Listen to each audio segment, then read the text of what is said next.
The Snow Angel. The winter sun hung low over the forest road, casting long shadows through the pine trees.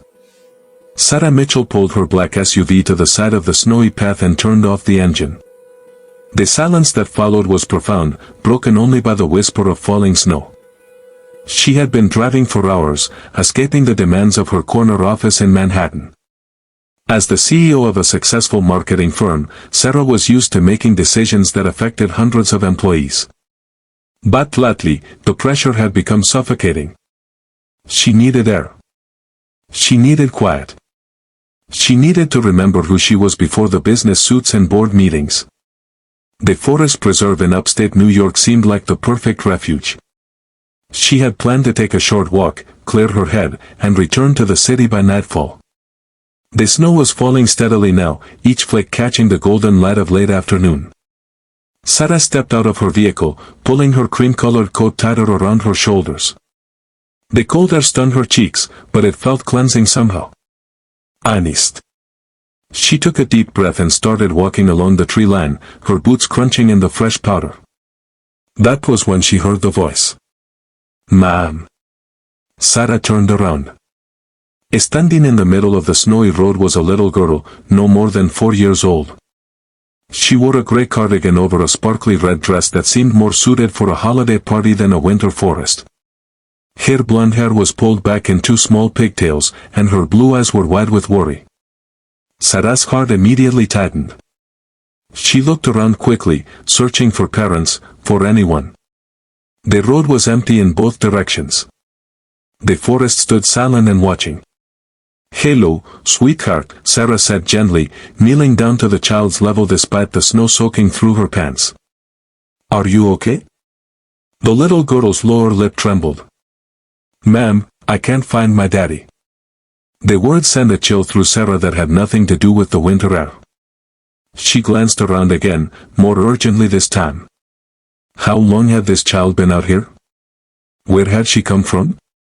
There were no other cars visible on the road, no houses nearby that Sarah could see. "It's okay, honey. We're going to find him," Sarah said, trying to keep her voice calm even as her mind raced. "What's your name?" "Emma," the little girl whispered.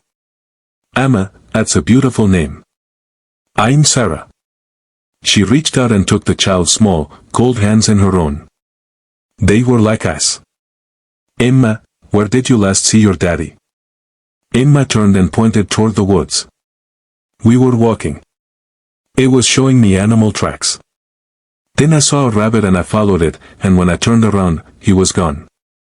Sarah felt a knot forming in her stomach. The forest stretched endlessly in that direction, thick with pines and brush.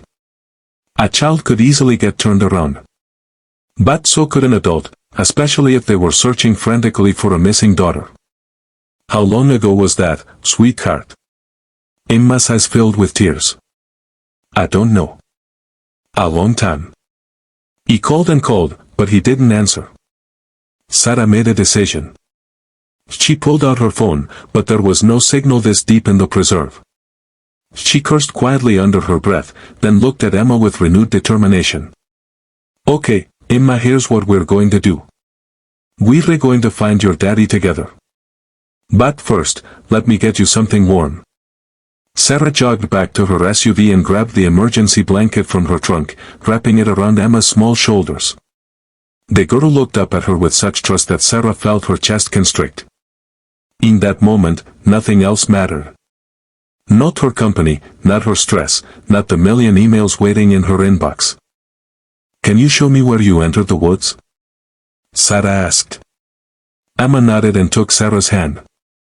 Together, they walked down the road about 50 yards before Emma pointed to a gap between the trees. Sarah could see faint footprints in the snow, already being covered by fresh flakes. They entered the forest. The world changed immediately.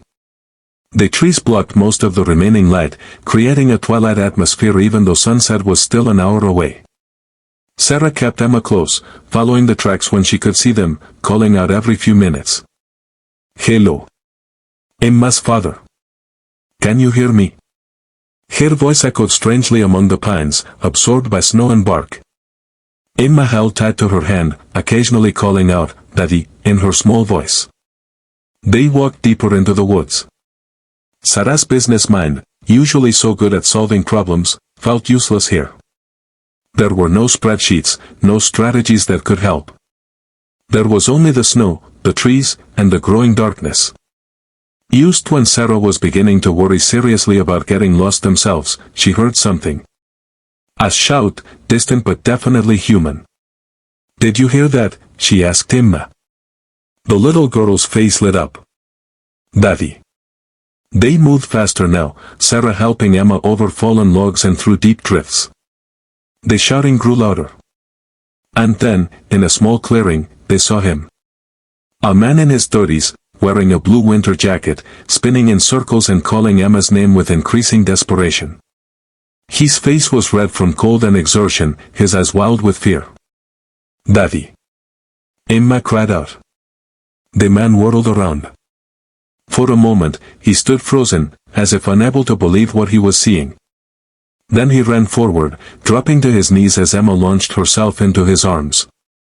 "Emma, Emma, oh God, Emma," he sobbed, holding her so tight it seemed he might never let go. "I was so scared." He looked everywhere. "I'm so sorry, baby, I'm so sorry." Sarah stood back, giving them space, feeling her own eyes burning with unexpected tears. She had witnessed many important moments in boardrooms, had celebrated major victories and navigated serious crises. But nothing had ever felt as important as this. Finally, the man looked up at her, still holding Emma. His eyes were wet, his voice breaking. "Thank you. Thank you so much. You don't even know how to." "You don't have to," Sarah said softly. "I'm just glad she's safe." His name was David Pearson, and as they walked back toward the road together, he explained that they had driven up from Philadelphia for a father-daughter adventure. They had looked away for just a moment, and Emma had disappeared. They had been searching for over an hour, growing more panicked with each passing minute. When they emerged from the forest, David's truck was parked just ahead of where Sarah's SUV sat waiting. She had driven right past it without noticing, so focused on her own thoughts. "I don't know how to thank you," David said again, Emma now secure in his arms, wrapped in both the blanket and her father's embrace. Sarah smiled, and for the first time in months, it felt genuine. "Just hold her tight. That's enough." As she drove away, watching them in her rearview mirror, Sarah realized something had shifted inside her. She had come to these woods trying to escape the weight of responsibility, the burden of caring for so many people who depended on her. But Emma had reminded her why that weight was worth carrying. Sometimes, the most important thing you could do was simply be there when someone needed help. Whether in a boardroom or a snowy forest, that truth remained constant. The snow continued to fall as Sarah headed back toward the city, but she no longer felt the crushing pressure that had driven her away. She felt lighter somehow, as if she had found something precious she hadn't known she had lost. In the growing darkness behind her, a father held his daughter close, and a little girl in a red dress was finally warm again.